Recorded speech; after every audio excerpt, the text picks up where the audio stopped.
8%. Experts predict it'll take several more days before gas supply returns to normal.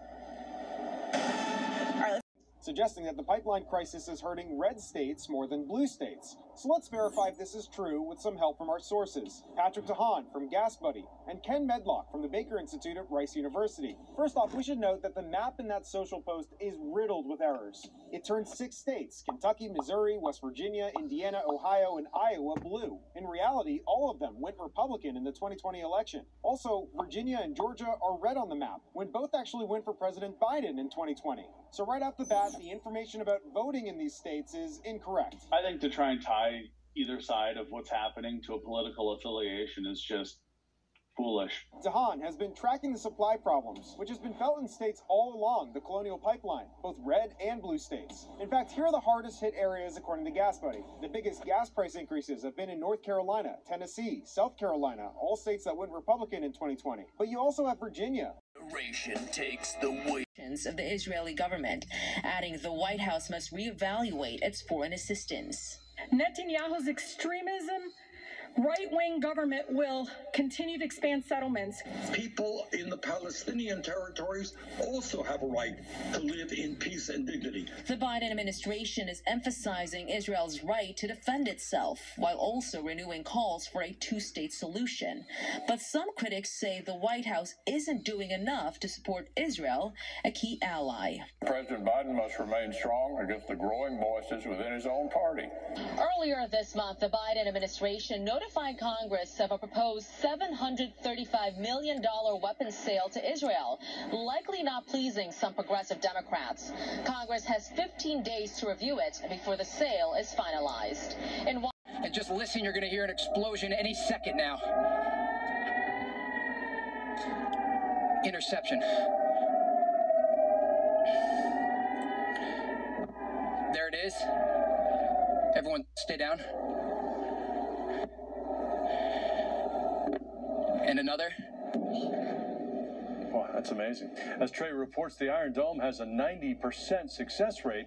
Meantime, President Biden spoke with Israeli Prime Minister today, Benjamin Netanyahu, and as Fox's Madeline Rivera. While Israel's Iron Dome defenses knocked out most of the strikes, there were also direct hits throughout the region. In the West Bank, East Jerusalem, and in Israel, Palestinians protested in solidarity with those in Gaza, clashing with authorities. After a brief pause early this morning to allow much-needed aid to get into Gaza, Israel hit Hamas militant targets again there. There's more talk today of support for a possible ceasefire, including from Secretary of State Blinken, and more diplomatic activity here, but there's no sign yet that either side is willing to stand down. I'm sure all enemies around will see what price we're charging for the aggression against us, and I'm sure they will learn the lesson too. You're looking at another front in the battle between Israel and Hamas. We are on board an Israeli naval patrol boat just a couple miles behind us, the Gaza Strip. The mission of these crew members is to stop infiltration by militants on the high seas. In the last couple of days, they have been very busy. On Monday, Israeli forces destroyed what they said was a Hamas remote-control mini-submarine capable of carrying explosives and doing a lot of damage. Dealing with armed amphibious incursions into Israel, threats to Israeli energy infrastructure and shipping, as well as offshore strikes on militants in Gaza are just some of the activities of these young but quickly hardened Israeli sailors. It's never easy to be near a threat, and Hamas is trying with everything they've got to attack us, our ships, and our people.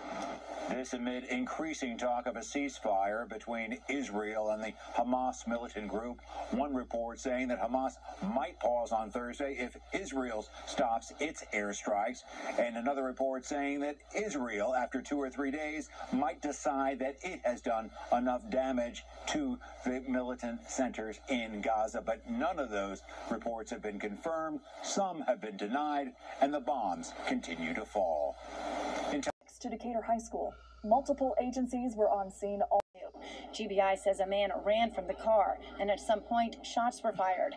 At this point, they're not offering any further details about what led to the gunfire.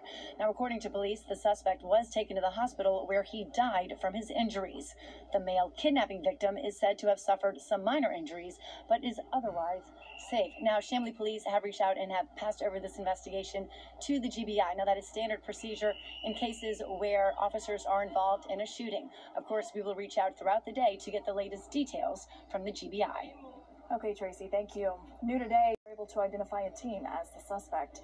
The 15-year-old later turned himself in. Right now, he is the only person in custody following another violent weekend in Atlanta, where a total of at least 19 people were shot, 6 killed in areas all across the city. Atlanta City Council. But now is the time to finally take action. I don't want my wife to have to catch a stray bullet. Patrick Medley says his family has lived near the intersection of Redan and South Harrison Roads in DeKalb County for nearly 20 years. Medley, along with several of his neighbors, believe these two gas stations at the intersection are a blight in their community. My family, my neighbors, and plenty of people have bypassed for years, which is a shame because it's just been consistent loitering, shootings, and murders. Sunday night, police say someone killed a 60-year-old man and wounded 5 others at the Chevron gas station. They say it's possible some of the victims were just innocent bystanders. Last month, investigators tell us another man was shot and killed in a drive-by shooting at the BP. A lot of the intersections where we have strip centers, gas stations, and those type of things, they tend to attract a certain type of element. Police say there have also been 9 aggravated assaults and 8 armed robberies in the area this year. Our gang unit will be out in the area addressing any and all gang-related activity and crimes. Tuesday evening, DeKalb County Police met with community members virtually to discuss getting a handle on the problem. Our narcotics and vice units will conduct undercover operations to address certain crimes related to narcotics violations and prostitution.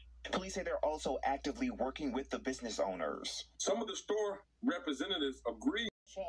Privacy concerns grew because of the larger, brighter screens. Now the new law would make it illegal for another voter to intentionally look at your screen. And according to attorney Bruce Brown, that leaves room for poll workers to target any voter who looks somewhere other than their own ballot. It criminalizes not only normal behavior, but behavior that's constitutionally protected. Republican lawmakers, on the other hand, say the screens make voter privacy difficult, but not impossible. The lawsuit raises several other concerns about the new law. You can read more about these on 11alive.com. When we come back, Atlanta rapper T.I. under protests and calls to boycott some of Georgia's major companies. Major sporting events were also affected. Major League Baseball's All-Star game that was scheduled to be played at Truist Park in July was moved out of state, despite Cobb Commission Chair Cupid's saying the state law does not reflect the interests of locally elected officials, and moving the game would negatively impact the county. I have dedicated myself to creating an inclusive county that values the voice and vote of all of our citizens. As far as many in this room are concerned, now it's a matter of putting efforts toward other goals and focusing on ensuring all elections are fair. If everything is truthful, people will see what the law actually does, and we can kind of move past this. Toward the end of the town hall, county leaders over the Spanish-Moroccan border. Armored vehicles were deployed and troops threw smoke bombs to discourage others from crossing. In just the last 2 days, officials say about 6,000 migrants, many from sub-Saharan Africa, got over the border by swimming in or climbing over the fence. Rescue efforts at sea continue in India, where a deadly cyclone struck the nation's west coast. The Indian Navy launched a massive air rescue mission on Tuesday for missing oil workers whose barge sank off the coast of Mumbai. A little less than half of the 400 people on the 2 barges have been rescued. It's a devastating